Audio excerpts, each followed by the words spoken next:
Welcome. Welcome to the Alvin Galloway Show. Here with Dr. Neal Lester, who is the Director of Project Humanities for Arizona State University, and he is the chair for the men's conference that's coming up. And we're going to talk a little bit about that with Dr. Neal Lester. Welcome. Thank you, sir. Glad to be back. Yeah, glad to have you. The conference, tell us a little bit about the conference, when it's coming up and what it entails. Well, the conference is coming up on March 3rd, which is a week from yesterday. It's a Saturday. It's an all-day conference starting from about 7:30 till 5:30. And the idea is that we will give workshops led by some of the leading voices in some of these areas. And we'll extend that conference through to the historic Tanner Chapel AME Church Men's Day with a film screening and another workshop, and then the service. So it's sort of 2 weekends of information that we are focused on and about men. The men's conference is a $20 registration fee. Okay. We'll have information okay, about we'll that. have that right. Yeah, okay. You'll have information on that. Yeah. So the point, though, is that the men's conference is intergenerational, it's interfaith, and we are trying to reach as many men and young adult men across the Phoenix area and beyond. And the idea is, how do you bring men together to talk about issues that are men's issues, but also issues that are not just talking about in terms of what problems are, but how can we come up with some action items to make us better to ourselves, better to our families, better to each other. Okay. And what's the theme of the conference? The theme is Men to Men, Resilient, United, and Thriving. And as you know, since we're both Tannerites, that's one of the central themes that we're focusing on, having been out of our church for just over a year, was it, after we had a fire, and Pastor Benjamin Thomas Sr. has challenged us to not just exist and be resilient and united, but to thrive. And so we are hoping to fold that into not only what we talk about, but also what we do as follow-ups after we've had this wonderful day of men talking to men. Okay. Now, what are some of the other things that, well, actually, before we do that, because we might get started, let me do this reading to support our sponsors. Underwriting for Radio Phoenix is provided in part by Tom Baston, CFP, on behalf of Certified Financial Planner Professionals. Personal financial advice for major life events and for reaching financial goals at wellsfargoadvisors.com. /Tom.Baston. That's BATSON. Wells Fargo Advisors, LLC, members SIPC. Now, so what? I know there's a few I'll say programs or parts of this conference. What's some of the other? Well, in addition to the day of workshops, and we really want it to be a workshop. These are not TED Talks. We've got experts coming in who can talk about these across generations. But we also have the following weekend, starting Friday, is a film screening of a documentary called The Mask You Live In. And it's about looking at the ways in which we raise boys and young men who struggle to sort of define themselves by these narrow definitions of what masculinity is. And we see that played out in many ways in terms of these school shootings. So this is not about a particular segment of men, but rather men and boys across boundaries. So we'll have that film screening, which is open to the public, and we'd love to have you on that Friday evening, which leads into the Saturday. We're talking March 10th now, where we'll start with a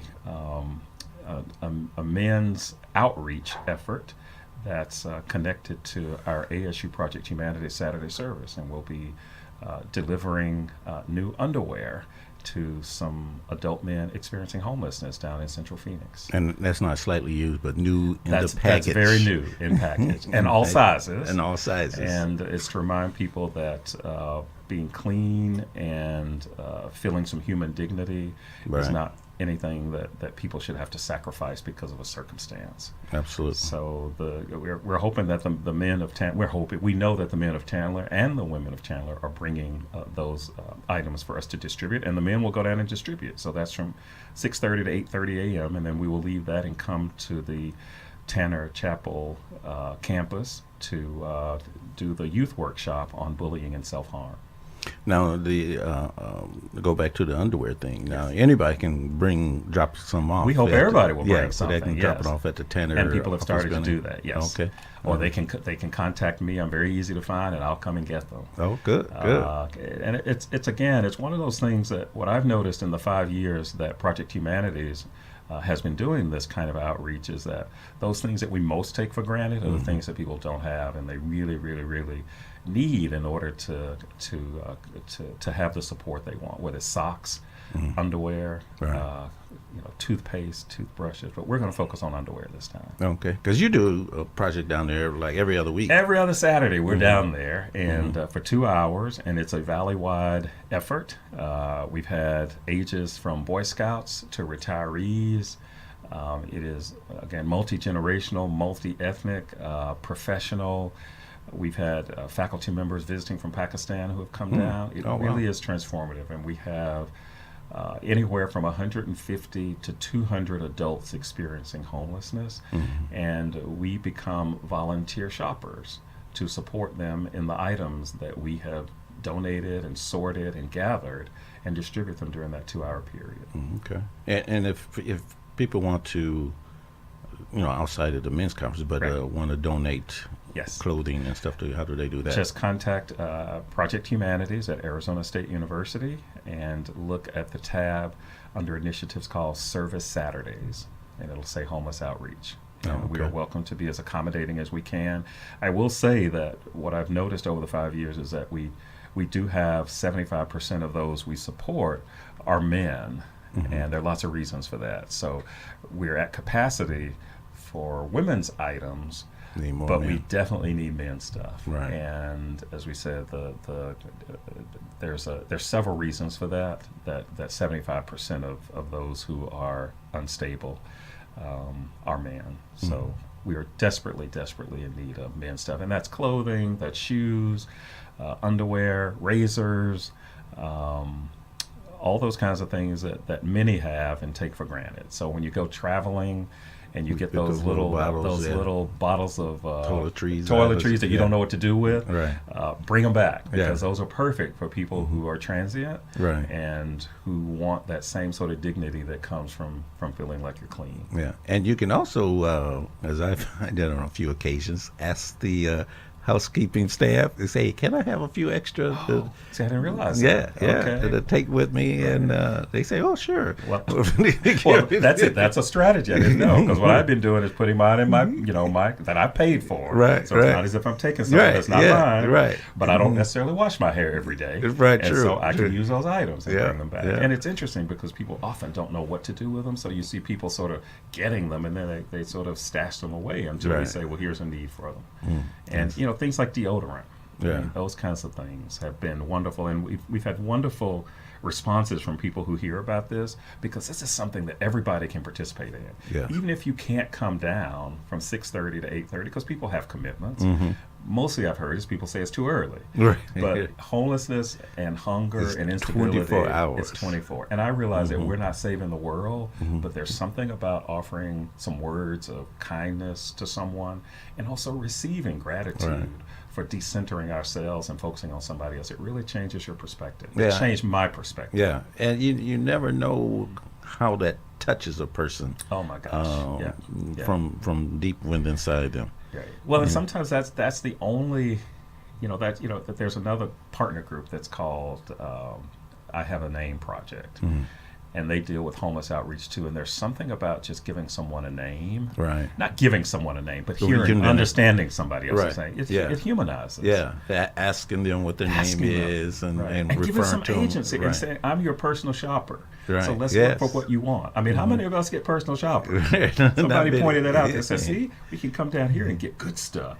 because typically you have to be rich to have a personal shopper. I was like, no, you just need to be rich in spirit to have a personal shopper. Amen. Amen. So that's what we do. Transformative, and we do it every other Saturday. All you got to do is go to that website. We've got the date up there. We've got the time. We've got the parking. We are in there by 6:30 and out by 8:30 on the dot. It's like a smooth running machine. Oh, that's great. And the more volunteers, the better.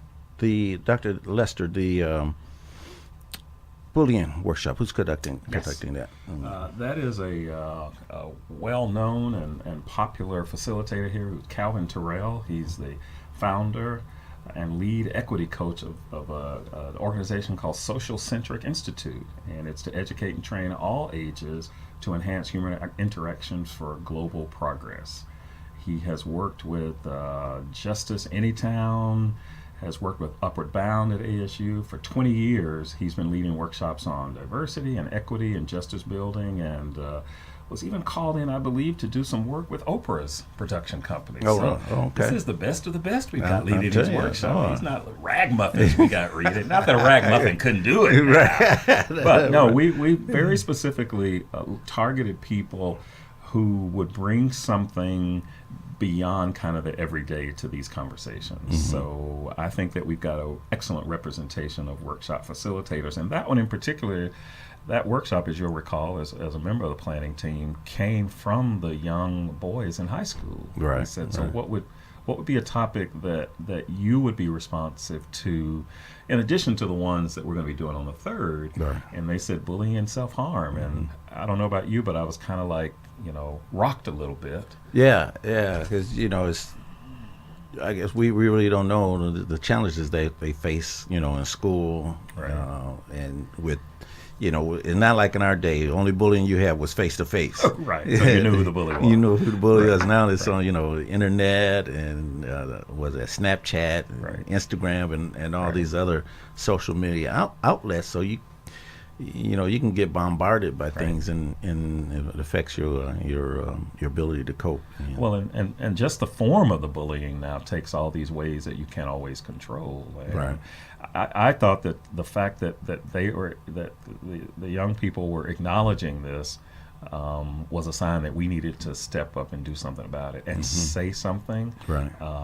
and not have this become one of those conversations that just goes down the toilet and we start reading about statistics. Right. So it does align with the masculinity film, because a lot of that has to do, particularly among boys, with what does it mean to be a boy? What is it when people say man up? What is it about that when you don't quite fit that mode? Or that you want to practice kindness and compassion and empathy, those things that aren't always masculine things to Right, do. right. And people say, "Oh, you shouldn't exhibit that, Yes. that Yes. emotion and, Yes. and that thing, and we have it bottled up." Well, and then, for those heterosexual women who want bad boys, you want the ones that treat you rough. We got blues songs about that. Right. Right. Yeah. From Billie Holiday on, right? Yeah. We're like, let's change that narrative. A bit. Yes, 'Cause yes. That's become a little bit too toxic now when we don't know how to step outside of that and express vulnerability and express compassion and empathy and, in short, express your humanity and not feel like you have to apologize. And it doesn't mean you can't do those other things. Right.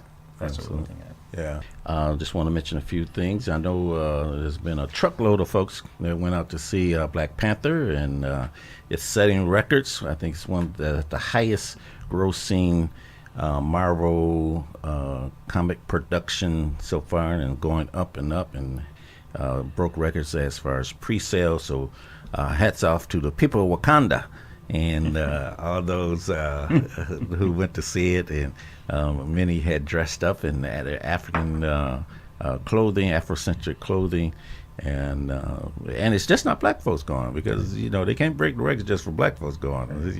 It's evolving and hitting everyone from all across the racial lines, and across countries. And across countries, Got an international following. absolutely. And kids are going. Yeah, and they are really excited about it. And I did a little thing at church this morning. Did you do the Wakanda? I did the Wakanda. Well, that was good for our Founders Day, because people are dressed in African garb too. Absolutely, Yes. absolutely. And hats off to Bubba Wallace, who was one that finished second. And I think it was the Daytona 500. It was one of the races, one of the top NASCAR races, and it's the highest finish of an African American in NASCAR, and it reminded me of one of the first black NASCAR drivers, Wendell Oliver Scott, who was portrayed by Richard Pryor in a movie, Grease Lightning, if you want to know more about him. Way back. Yeah, check that out. That's a good movie, too. Yes, it was. Yes, it was. And so Richard in his heyday. Yeah, he was doing it. He was doing it. And seeing that video of Bubba Wallace's mother. Did you see that? His mother congratulating him after the race. You know, they had a press conference, what have you. It was so emotional to see that, and it was a great moment. And then, we had another shooting, school shooting prior week, and the craziness of that. I just can't grip my hands around why people feel you have to have an assault rifle that's a mass killing machine in civilian hands.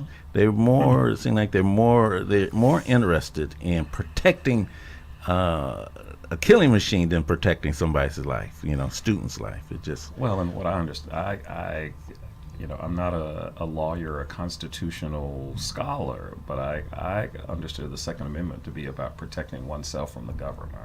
I didn't realize that you need to arm yourself with army weapons. Right. And it's creating an interesting debate, but it's also interesting to me that we're having this national debate when we've had kids killed before. We've had, people are talking about the right to bear arms. We had Philando Castile bearing arms and was shot. Yeah, had a license and announced that. Yes. So the conversation has way more nuances that we're talking about, and I personally don't remember NRA coming out saying anything. No, they did not say anything supportive of him, his right to bear arms. Correct. So I worry when we're talking about the possibility of arming teachers.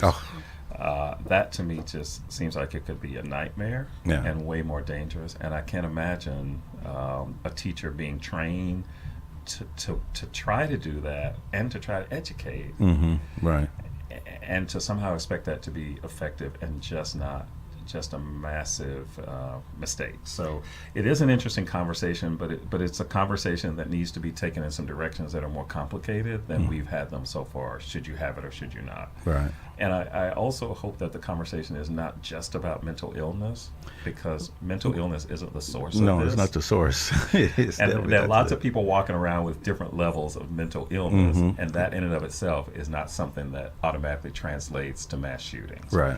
But that's why I know that this film screening that we're doing about masculinity is because notice these are not women doing this. Right. These are not girls doing this. It's white. These are white boys. White boys who are doing this. Yes. And so there's got to be something about raising boys that moves across boundaries.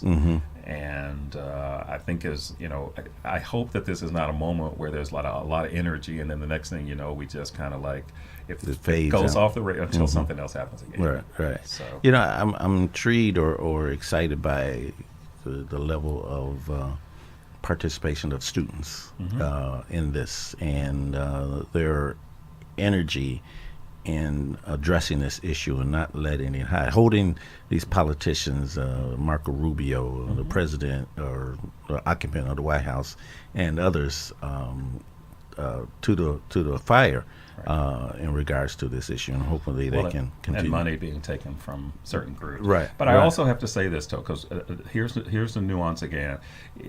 This is this particular school, as you know, is an upper class, not particularly diverse community. Right. And while all lives matter, it seems like this is only getting this kind of national attention now. Well, this is America. And that just needs to be kind of like a footnote. It doesn't mean it's any less, but we've been talking about this. I mean, in our own communities, we're talking about everyday ways in which black and brown kids are harassed. Right. And then that harassment, but these black and brown kids aren't necessarily shooting up schools. Absolutely. So, but it goes back to the same thing as you can say for the opioid crisis. Oh, yes. And when it was crack, nobody cared. Yeah, nobody. Let them do. We don't care if they die. They let them kill themselves or whatever. But I know. It came into the suburbs and Well, the rural areas now. And even Me Too movement, remember? Right, I mean, right. I just taught Instance in the Life of a Slave Girl by Harriet Jacobs. And that's sort of the balance to Frederick Douglass's 1845 narrative, and that becomes the sort of playbook for looking at how women can be harassed. And then you look historically, black women have been harassed as part of It's just the order of the day. Right. Yeah, since they stepped foot in this land. But when it becomes white women, then suddenly there's time for people to sort of create a movement. And we know that the black woman, Janara Brown, is the one who started this. Right. But she's not on the cover of Newsweek. So these kinds of conversations need to be more nuanced. So we see the people who are having the voice are the people who don't necessarily look like us, of these young kids who are up there. Yeah. But death is death, and we are remorseful and tired and exhausted by what seems to be simplest. But arming teachers does not seem to be a sensible answer. No, it's ludicrous. And I don't see. It's no, that's the rapper. Now. and I don't see any teachers racing out to do this. Right. And right. then, that one moment that we know of the guard who was there with a gun, the police officer. Anything. Yeah, he was a police officer, someone trained. And for moments like these. Well, and somebody else pointed out that given the fact that Philander Castile had a gun, imagine brown and black people who are teachers going around with guns, right, getting back and forth to their jobs, and then being stopped and having guns. It's a situation you don't want to happen. Well, but see, that's the privilege that you don't think about if, in fact, you're not the person who is subjected to that kind of oppressive behavior. Yeah. So, yeah, I tell you. Yeah, that will come up in our conference, because Yes. it's talking. One of our sessions is men navigating law and authority. That's going to be a hot topic. And race-based, men's race-based stress and resilience. Folks, you don't want to miss it. This is relevant. You don't want to miss it. It is relevant. Yeah, absolutely. Right. Yeah. So, talking about the workshop, tell us about the workshop presenters. Yes. Well, we like a diversity of presenters. We have got some of the best. I mentioned Calvin Terrell earlier, who is the lead for the equity coach on Social Centric Institute. We've also got a Maricopa County diversity officer, Jackie Starks, who will be talking about sexual harassment and male allies. We have a psychologist at the VA hospital who will be talking about men's race-based stress and resiliency. And of course, lots and lots of people know Clay Dix. Clay Dix is a social worker, administrator, educator, who has done work at the corporate level and the community level on managing diversity.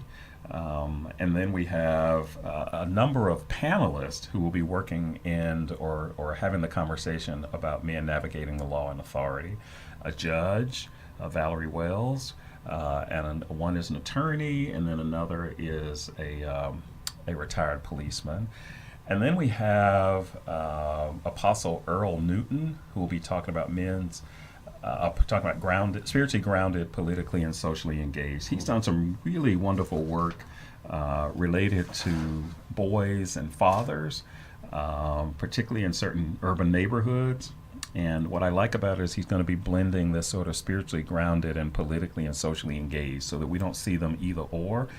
And my sense is that he's going to be talking about the ways in which a lot of political activism has actually come out of this sense of being spiritually grounded. It doesn't mean necessarily a single religion, but being spiritually grounded. So I think we've got quite a stellar lineup of folks who are going to wow us, but also engage us in talking, listening, connecting. And you, Brother Floyd, will recognize our talking, listening, connecting is what our tagline is for Project Humanities. Absolutely. So, and I don't want to overlook the fact that this is a new partnership between the historic Tanner AME Church and ASU Project Humanities. We've always been engaged in community outreach. And when Pastor Benjamin Thomas approached me to lead the effort, I was more than excited to say, let's see what we can do. So.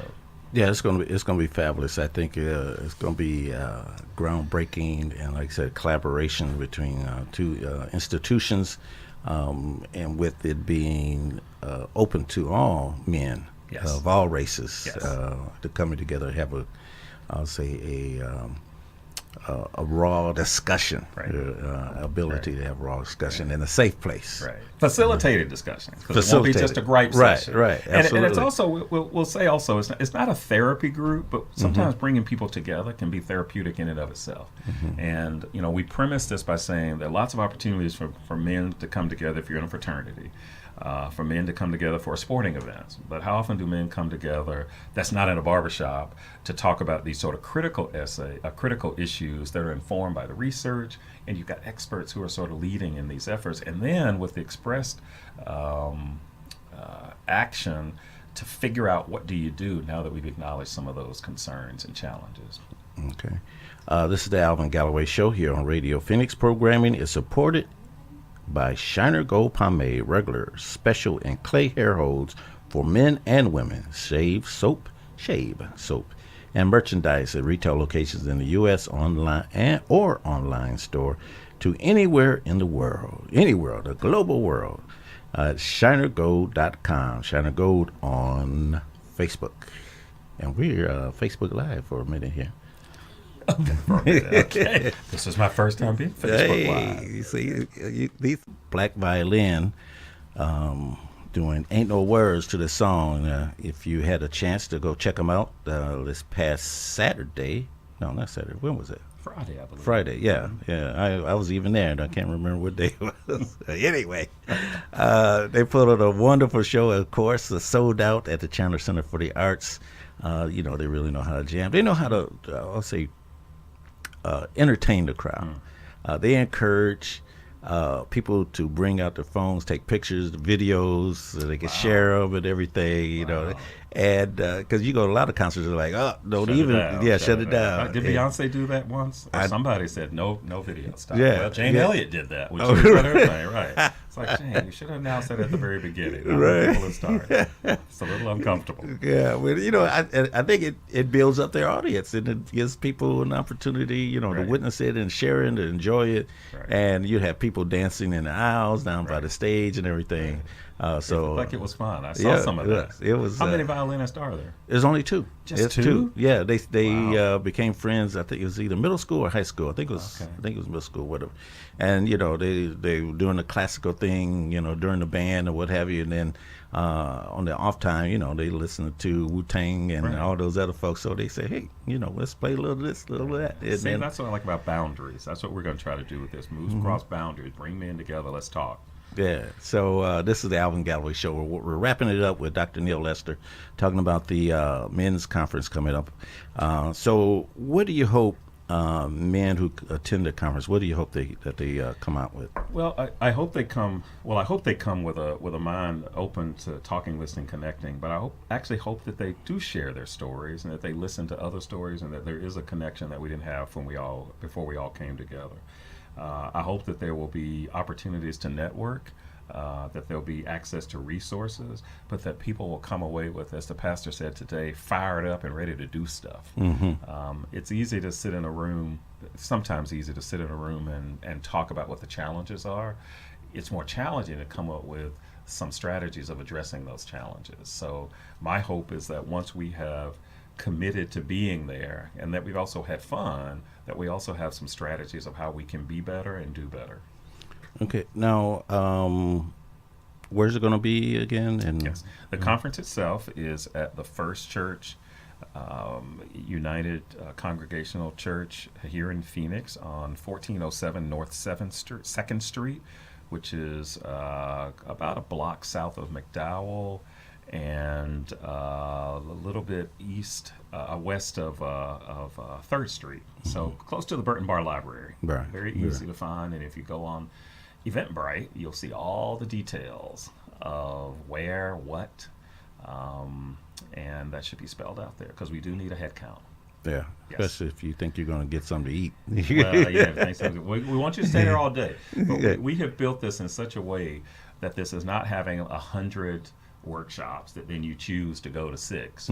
We've got 5 workshops. We've got a plenary, which we want everybody to be at, and that will be our lunch plenary. And then we have 4 workshops that the participants will rotate through in the morning. and then you'll get to rotate through the 4 that you didn't get to hear in the afternoon. Okay. So there's an opportunity to talk and to listen and to connect through these very focused conversations. And we'll divide people up as they come in and sign in on the day of the conference.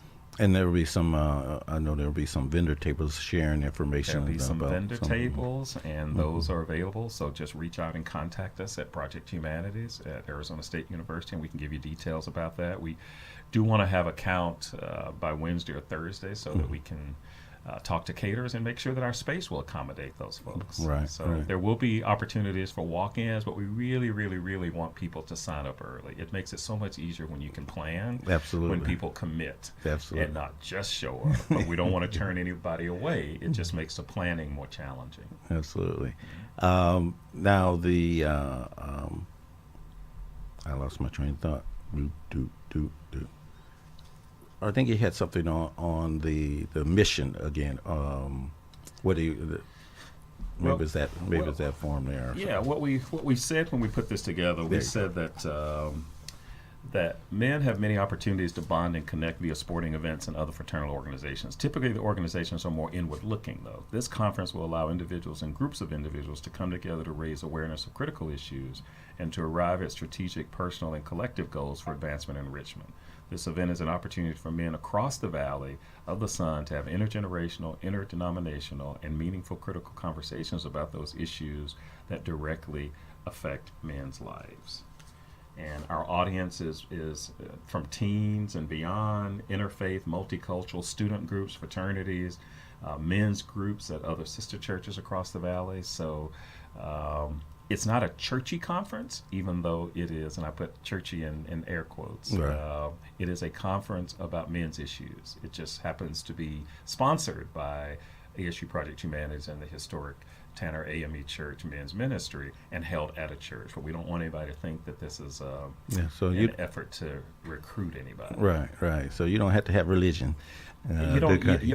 We want you to have an open mind. That's there what we you want, go. right? That's but we're not trying to convert. This is not a recruitment effort. Absolutely. Right. Except to recruit you in the name of doing something on behalf of all men and society at large. So that's what we're recruiting. Because we want them to be resilient. We want you to be resilient and united. Right. And then that's how we thrive. Absolutely. By being resilient and united.